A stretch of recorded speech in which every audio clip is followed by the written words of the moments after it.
guys, we're live, baby. Happy New Year's Eve, guys. Hopefully you guys have had a good year. Let me pull some things up here and we're gonna jump into it. But hopefully you guys aren't working today. Hopefully you guys are able to join me and excited. Have some awesome stuff I wanna share with you guys. I wanna give you guys some updates on some different things. So super pumped to share with you guys what I have going on. Perfect.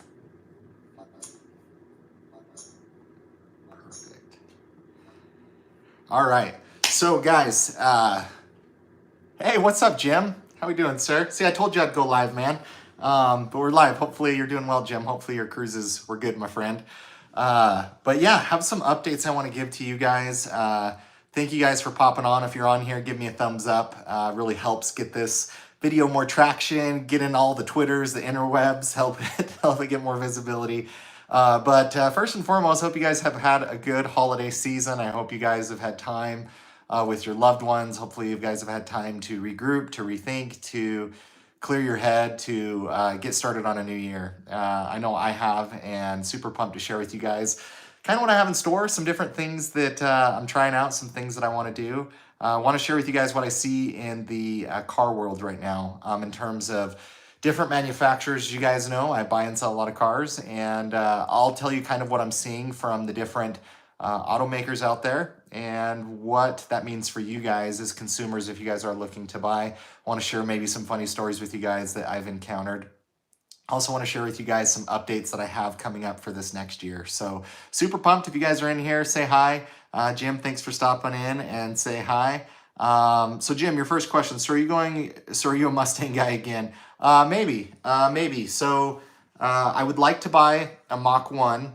I've even thought about getting just a GT Mustang Premium. The problem I have with just the regular Mustangs is, hey, what's up, Corey? It's good to see you, man. Dude, you're a trooper.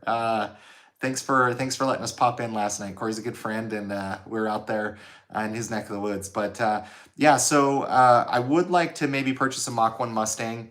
The challenge I'm having with the Mach 1s, and it's the same reason I didn't buy a Mach 1 previously, is just price difference. So my Bullet Mustang retailed at like $54K. How I would want a Mach 1 to be at retails for about $63, $64.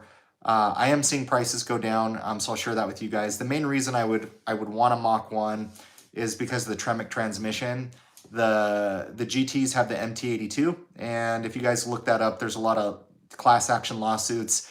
It's okay. You guys have probably seen some of my polls on Instagram as well as my YouTube community page on, hey, is the MT82 a bad transmission? And it's kind of 50-50. So I would like a Mustang. I have some other cars that I'm considering, so I'll for sure let you guys know that. But yeah, if you guys are hopping on here, give me a thumbs up, give me a like. Let me share with you guys what I am seeing today in the car world. And I can kind of speak to, so I can speak to Ford, I can speak to Chevy, I can speak to Dodge, I can speak to Toyota a little bit, I can speak to Subaru, I can speak to Honda, I can speak to Acura. I've talked to a lot of dealerships. So let me share with you guys what I think is happening right now in the car industry. And then let me share with you guys just some horror stories. It's pretty funny that I've come across. Maybe you guys will get a laugh out of it. So guys, the market has changed. Used car prices have dropped dramatically. I don't know if you guys are paying close attention to what's happening with Carvana, but they could single-handedly bring down the price of used cars significantly. They're struggling. I have looked at trading in cars. I've looked at values. Used car prices have shot down dramatically. Like, it's not like the last 2 years where you're going to buy a used car for more than what it retails at. Used car prices have dropped, so your cars aren't going to be worth as much. I've seen it drop thousands and thousands. What I am seeing, though, out there is the market is cooling off, and us as consumers are starting to get a little bit of the power back. There's some negotiations happening, which is good. So here's what I'm seeing, and let's start with the big major manufacturers, Ford, Dodge, Chevy.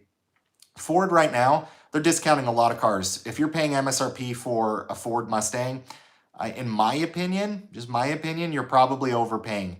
I can see several GT premiums that are $5-6 grand below sticker. Mach 1s, I have a Mach 1 right now that's $3 grand below sticker. I'm not sure if I'm going to pull the trigger. But what I'm seeing with the type of cars that you and I like is they're starting to stack up on dealers' lots and they're not getting sold. Cars that I've been looking at for the last 3 months are still sitting there. So if you're looking at a Mustang, if you're looking at a Mach 1, I think patience is going to pay off. And I think if you sit there and wait, it's going to pay off. That's in regards to Ford. So Ford, they'll negotiate and prices are coming down. And the same cars I've seen on their lots have been there for a while. In terms of Chevy, what's interesting with Chevy is they really aren't producing. There's not as much inventory. There's a lot more Mustangs stacking up. There's not a lot of Camaro stacking up. And I think it's because they haven't placed much of a priority on Chevy. But the prices are kind of staying sticker still. I haven't seen a whole lot with Chevy. So if you're out there looking for a Camaro, in my opinion, I think it's going to be a little bit tough to find one. I think it's doable, but it's tough. There's just not a lot out there. Dodge Challengers and Chargers, there's a plethora of them out there. There's tons of them. I am seeing discounts with Dodge. However, they're not as great as I would still like them. There's a dealer here in Salt Lake that they were doing I would say about $6,000 off a sticker, $5,000 to $6,000. I don't know what happened with Dodge, but like the prices of Scat Packs and all of those over the last few years have just shot up. Like just a plus package Scat Pack wide body, you're in the low 60s for one of those. So it's just crazy that Dodge prices have really shot up quite a bit. But I am seeing Dodge start to bring prices down. What's crazy is an RT now is $50,000. Dodge seems like if you're trying to buy a Dodge, Chevy, or Ford, I think Dodges are holding their value best from what I can see out in the industry. And let me pause there and let me share with you a couple crazy horror stories that I've experienced. And I was thinking about making a video of this. I actually have a voicemail I can share with you guys. So which one do I want to start with? Let's go ahead and start with a Honda Civic Type R, because this is a new one for me. So I would love a Honda Civic Type R. The lowest markup I have seen is about $8,000 on a Honda Civic Type R. So they retail for about $44,000, you're $52,000, but on top of that, they had like $2,000 in accessories. That is the best deal in the country I've seen, guys. Absolutely. That's crazy. Now I've seen them 20, 30, 40K over sticker, 15 to 10 is pretty common. If you see on their website, please call for price. Just plan to get screwed over. If they do have a picture of it, it usually means that it's been sitting there for quite some time. But the crazy story that happened with this Honda Civic Type R, I believe the dealer is in Florida. I'm not going to share their name. But I got a voicemail back from them and said, hey, yeah, our markup is 10 grand over. However, because of the interest of this car, we decided to list it on eBay. And we're just now accepting the bid. So if you want to go find the car on eBay, here you go. You can go bid on it. Like, I have never seen anything like that before, where you're like forced to like bid on a car from like eBay. It's so crazy. It just definitely, it's definitely insane. So that was one. Another one, funny story that I had was for a Toyota GR86. The GR86s, it's going to be really hard to find a sticker. They're usually about $2,000 to $5,000 over. Just depending on where you're looking at in the country. If you've had an order on one, there are dealers that will do MSRP, but it's tough. They're still not pumping out a lot of inventory. But I had a GR86 in Neptune Blue that I was looking at in Ohio. It was originally sold by someone. They backed out of the deal. I got a call on it immediately. And I said, hey, like, we might be able to figure this out. And so they were just MSRP, but then they had $1,000 in add-ons for like fabric protectant and paint protectant, whatever that is. And I said, hey, I'm kind of picky about the condition of cars. Like, like if there's a dent on the car or scratch on the car, I'm not flying out to Ohio to get it. Will you guys take care of me? And they're like, well, I need to be transparent with you. The car had some shipping damage. And I said, okay. So it was underneath like the car. And it wasn't too bad, but they had to respray it. They had to paint it, which made me nervous. They just kind of touched it up. And in the middle of negotiating or talking with him, I was like, I might be able to make this work. Like, literally, he gets on the phone and goes, I'm sorry, my associate just talked to someone and they bought it, It's, guys, I'm telling you, in some instances, for what I'm seeing, the cars that are hot right now for us is like enthusiasts. I think if you're dealing with a Mustang, Camaro's kind of borderline. Dodge, I think you have a lot more sway than you think you do. If you're looking for a Volkswagen Golf R, that market is crazy. If you're looking for a Honda Civic Type R, that market is crazy. If you're looking for a Toyota GR86, it's aggressive. I am seeing things cool off. The Nissan Z I have looked at. If you guys are interested in one of those, I have two dealers. Their markup, I think, is $5,000. So instead of 53, 5 something, it's like 58. But the Nissan Z, it's interesting. I think that car's got some bad publicity. I don't know how well that one's going to do out there. But I'm telling you guys, it is crazy out there. But let me go ahead and catch up on some of the comments here. So since you've owned an automatic, what's your opinion on them now? Would you buy another one? Or did you give your, or are you a manual transmission guy forever? So that's a great question. I have loved the automatic in my Supra. I think I'm a manual guy, guys. I just am. There's nothing wrong with automatics. I love automatics, but I'm a manual guy. And what I have to do moving forward is going to be manual. So there's nothing wrong with automatics. The automatics and the Mustangs, the Camaros, they share the same transmission. They're bulletproof. You know, Dodges, great transmissions. The Super transmission is amazing. The DSG transmission that's in the Volkswagens are awesome. But I'm a manual guy, so I need to go back to the roots with that. Let's see, Reeve. Hey there. Honestly, it all depends on the car you're looking for. Certain cars, yes, are going down in price because their supply is probably increasing or the demand is not there. Yeah, and I think that's true. And what I'm seeing is, and I've talked to some dealers, I think what you're going to see this year is inventory is going to pick up. It is starting to pick up. And dealers are starting to discount because the inventory is piling up for the cars that you and I like.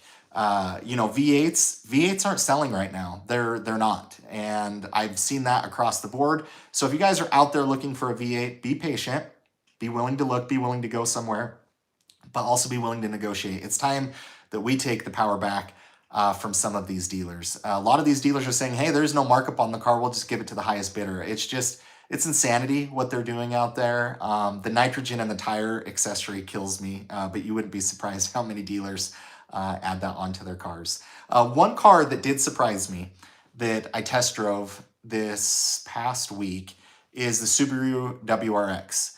I've always loved WRXs. I've never owned one. I've wanted to own an STI. The Subaru WRX, at first, I didn't like the looks of it. It has grown on me. I don't mind the plastic cladding on the sides. The back end still is okay. But I will tell you from a drivability standpoint, that car is the best tuned Subaru that I've ever driven from Subaru. So the problem that I had with the previous WRXs and STIs is the tuning was all over the place. It would be like putting along and all of a sudden you're in boost and it's crazy.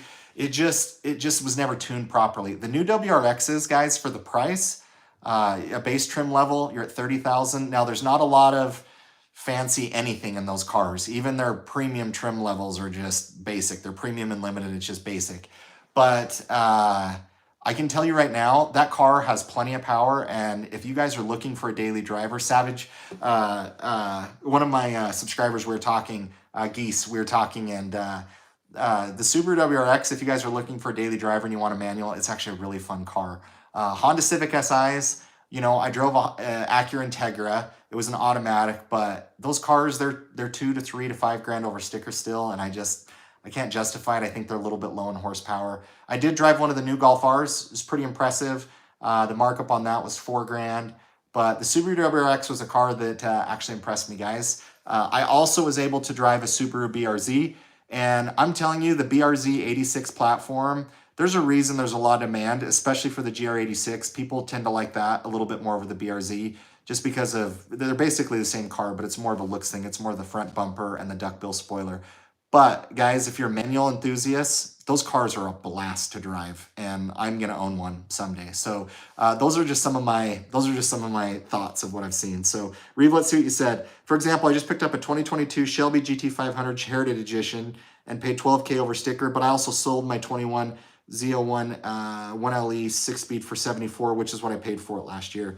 Yeah, so I mean, you know, I think if you're looking at like Shelby's or like high-end stuff, my experience is you're probably going to pay a premium still.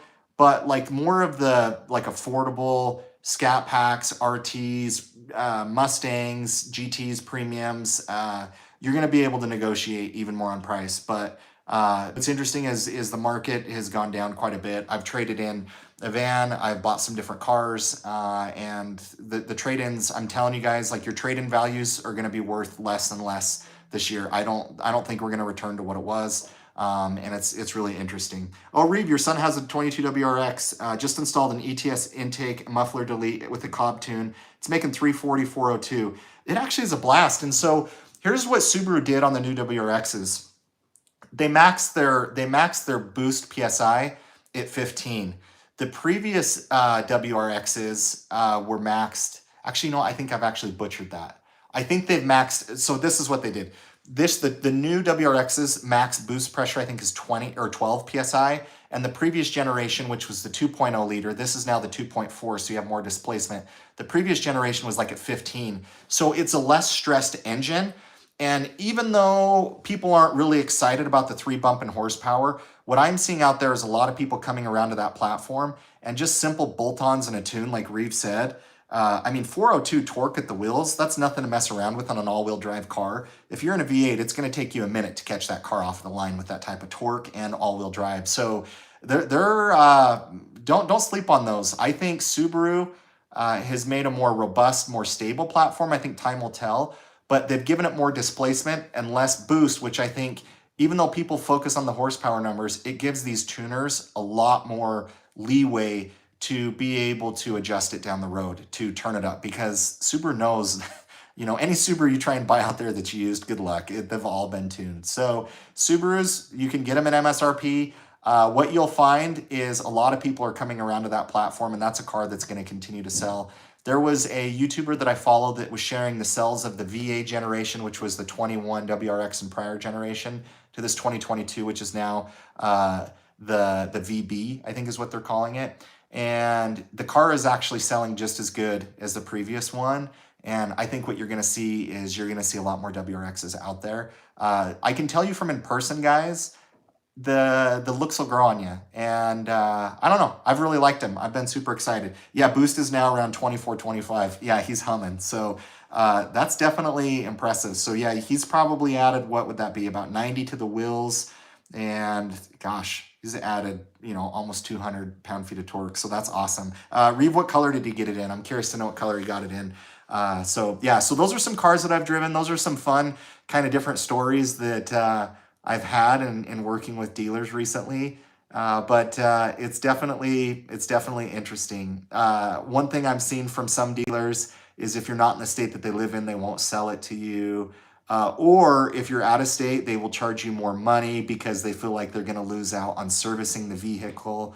I had a dealer here in Utah that shamed me for buying cars out of state. They're like, "You're not one of those guys." I have it in a text. He's like, "You're not one of those guys because then we lose it out, on all the servicing," which I get, but you know what? It's also a free country and I can buy wherever I want to. And just because you're overcharging for a car doesn't mean I should just buy it from you to keep the money in state.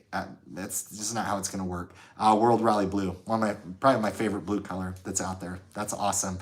Reeve, does he have any plans to paint like any of the cladding or anything, or has he done like wheels or anything to it? I'm curious to see what that looks like. It'd be fun to kind of hear. Drink of choice today, guys. Mountain Dew.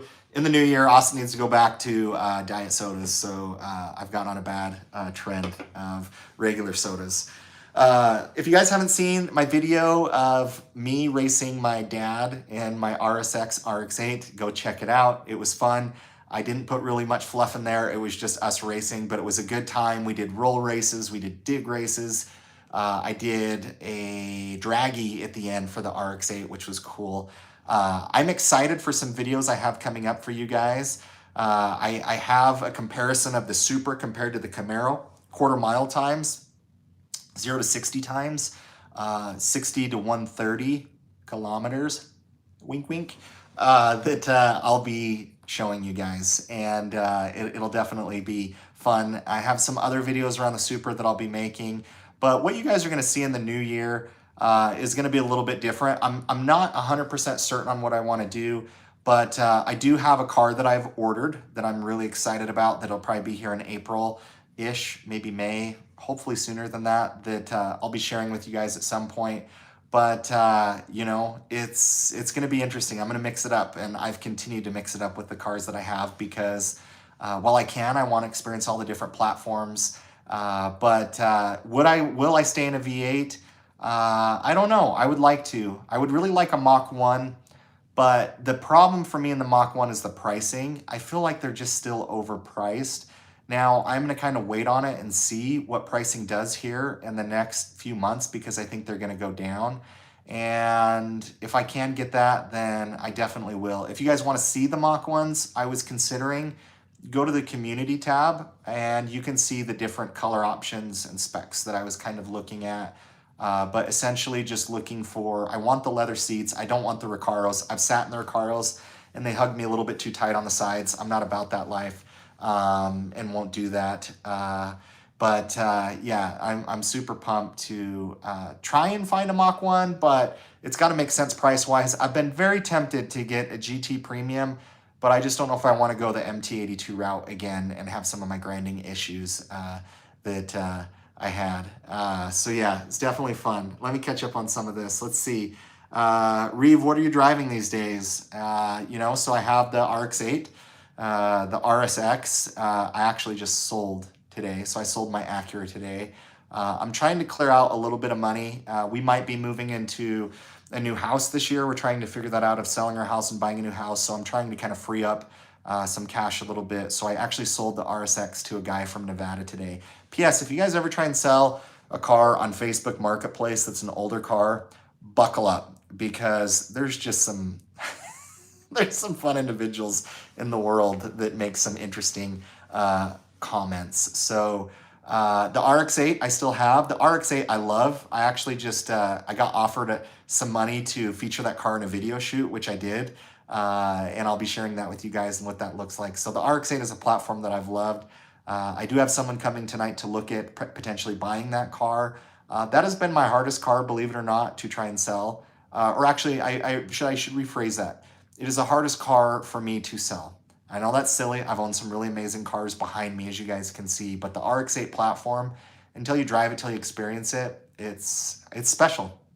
And dealers don't value it. Nobody values that car, but it is slept on from just a handling perspective. And so I don't know if I'm going to sell the RX-8, just because I really do love that car, and someone's going to have to offer me exactly what I want for it. And the Supra still have some Supra content, but you guys will see some new cars, this year. Trying to think back on all the different cars that I bought this year. So obviously we had the Camaro this year. We bought the Supra, sold the 3000 GT, bought the RX-8, bought the Acura. I have a new car on order, and it'll be fun. But will I stay with the V8? So if I go with the V8, I don't think I'm going to go the Dodge route, and I would like a manual shaker Challenger. The only challenge I have with the Dodge clutch transmission, now it's the Tremec, which I love. The Dodge is just too heavy on the clutch feel for me. It's literally like driving an old muscle car, and it wears you out after a while. The Fords and Chevys with their clutches, it's just so much easier to drive, in my opinion. Now, I know you could change out the clutch. I really don't care to do that. If I did Dodge, I've thought about Chargers, but I really want a manual. And I would do the Scat Pack shaker, or even an RT shaker. I think would be a fun build for you guys to see. But, the Camaro, I love. If I did a Camaro, I'd probably do a 2SS. I probably wouldn't do a 1LE. If I did a Mustang, it would probably be a Mach 1. So, anyways, I'll for sure keep you guys posted. But you guys also might see me go the route of maybe buying a Subaru. You might see me going the route of buying a Volkswagen GTI. You might see me go the route of buying like a GR86 or a BRZ. You might see me go the route of just something different. But what I want to do this year is bring even better quality content for you guys. I know I've been saying this for the last few years, but I'm going to get a better camera. I think I want to make them a little bit more vlog-like, so you guys can get access more into my life and what I'm doing, make them a little bit more interactive, be a little bit more organized this year. But the buying and selling of cars is just going to continue. It's who I am. It's what I like. Now, if I stuck on a brand and I'm just absolutely sold on it, then hey, I'll make videos on it and make content on it. But super pumped to see what I have coming this year. Let's see. Let me guess, GR Corolla. No, it's not a GR Corolla. I haven't even tried on those. I can't give you guys an update on that because I haven't called dealers on it. I've just heard what other people have said, but they are really tough to get. So Reeve, yes, doing suspension, painting the side trim pieces, and adding side skirts, front splitter, rear diffuser in the spring. Oh, that's awesome. Reeve, you'll have to send me a picture on Instagram. If you're on Instagram, would love to see a picture of his car. I think they can look awesome with some few minor modifications. So Jim, love the race video. Dad looked good, like he enjoyed the superpower. Yeah. So my dad mainly drove the RSX in that video. I drove the RX-8, and I had traction control on a couple of the launches, and it really bogged down the power. I think my dad finally figured out the RSX. I literally told him bounce it off the rev limiter in the Acura. Like that's you get into VTEC at like 5,500 RPM, and I was like, you have to ride it all the way out to like get into the power. So what was interesting with the RX-8 is I feel like I could take them.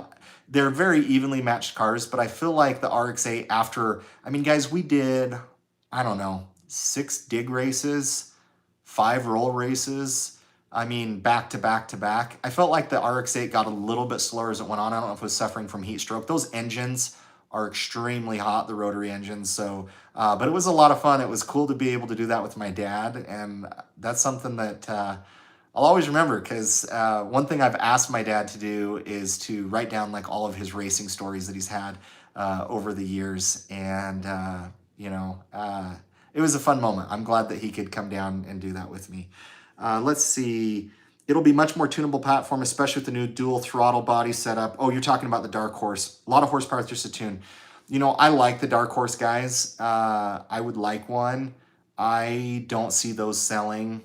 I see where Ford will mark those up, and it's going to be tough to get. I hope I'm wrong, but I don't think that car is going to be a $60,000 car. I think that car is going to be upper 60s, if not low 70s. And at that point, I'm just going to get a ZL1. So I wish ZL1s were like in the low 60s. I'd snap at that. What's crazy is I look back to 2 years ago, and you could get a manual Hellcat Challenger for $58,000 with. You need me to wrap it up? The boss is telling me I need to wrap it up. A ZL1 you could get in the low 60s, which is good. So yeah, it'll be for sure interesting to see. So let's see. Cool. I had a 93 RX-7 twin turbo, very fun car, handled insane. Blue slew of engine and electronic issues. Yeah, they definitely do. I've put about 6,000 on my rotary, and it's done good. But the RX-7s, I haven't driven one. I've really wanted to buy one, but driving an RX-7 is kind of like, man, I'm trying to think. It's just a matter of time. Let's just say that, it's just a matter of time. What's funny, I will say I will give a comment of the year award to someone, but I was giving a comparison on the Mach 1 versus the Bullet, of why I would buy a Bullet over a Mach 1, or why I wouldn't buy a Mach 1 yet. And the guy said, I don't trust anybody that puts hair gel in their hair. That was a good comment. It was funny. Jim, I've sold my last 2 cars on Marketplace. People can be really nutty. I know Bring a Trailer is a joke. Tried them, but they let people trash your listing. Guys, Facebook, especially for some of these older cars, it's trashy. People have these rusted cars. What's funny is they make fun of the price of your car, but then their next post is like, hey, my car won't start. It won't run, or hey, it's doing this. It's just, I'm sorry, I'll say it's a lot of it is white trash people with beer budgets trying to buy cars, and some people just, the hate on the internet. It's so funny. Jorge Diaz, is better Camaro 1LE. I'm not sure if I missed something there. Scat Pack, trying to decide between the 2016 Mustang GT versus Camaro SS. Hard to tell from a dress drive. Looking for a manual. Between those two, I would go Camaro SS. I would, because you got the Tremec. The Mustang GT, some people like it, some people don't with the MT82, but there's grinding issues. If you change some of the synchros and stuff, it can be better. But I would personally get the Camaro.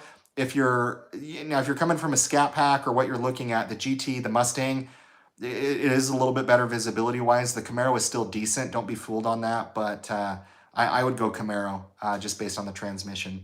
Okay, let the party start. I'm here. Great Ghost. What's up, brother? I'm on the fence between an LT1 and a 1SS. Not sure. I need the bells and whistles with the SS and extra upfront costs, but my opinion looks better. You better close up, boss. Shutting this party down. That's right, man. I love it. Yeah, the 1SS. So I do agree. I like the grill of the 1SS and the 2SS on up better than kind of like the LT1s on that. But I don't know. I just try them out. See, the LT1 is going to be faster because it's going to be a little bit more lighter weight than the 1SS. In my opinion, if you're going to go 1SS, you might as well fork out a little bit more money and go 2SS to get the better sound system, to get the interior lighting, to get a few different creature comforts. But I don't think you can go wrong. Just try and find a good deal. What I will say is if you are looking for an LT1, that market is a lot easier to get into than the 1SS, 2SS market. There's a lot more LT1s sitting around. Just my thoughts. LOL on the marketplace analogy. Yeah, sorry. I might make a video and share with you guys some of the comments that I've got. So Reeve, get a 1SS, 1LE, great car. I had a 2017 first year, handled awesome, plus the ride is nice. Yeah, I had my 2SS, 1LE, and I loved it. I didn't have any complaints about the car. The seats were just a touch narrow for me. Maybe it's because I got a fat ass. I don't know what it is, or big thighs. I don't know what my issue is. But it was just a touch on the narrow side. Other than that, I liked the car. It was a touch stiff, but it still rode really nice, and all those wheels on the 1LEs. Oh, they look so good. But if it were me, I don't know. I would maybe want to try out just the 2SS, keep costs down. I'm not a big fan. I don't know why people do this, but they put the suede on the steering wheel and the shift knobs. I don't like that. I get why they do it, but it's not going to hold up in 10 years. I'm sorry, it's not. Leather's just way better. Guys, I got to go. I was planning on making this a little bit longer, but in 2023, I'm going to continue to buy and sell cars. January, I might not be posting very many videos. YouTube really doesn't do much in January for creators. They really don't pay very much. I'll still try and put out some content for you guys, but if you don't hear from me much in January, it's just because I'm just ratcheting up for a whole bunch of videos I can share with you guys. But I'll have some updates coming soon. Cars, what I'm doing. I want to give some industry updates because there's a lot of unique things that I'm hearing, kind of inside information about what I'm hearing about the industry. So I'm going to try and pop on and share some insights with you guys. But I just want to mainly thank you guys for an awesome 2022. Thank you for giving me this platform. Thank you for watching. Thank you for liking, for commenting. I'm excited for what the new year holds. We're going to get better. We're going to get faster. And my quality is going to get better. And I'm committed to this, guys. I am committed to doing this. And I appreciate all you guys. You guys are loyal. You're awesome. Thank you guys. Have a happy new year. You guys are awesome. Thank you. We'll catch you on the next video.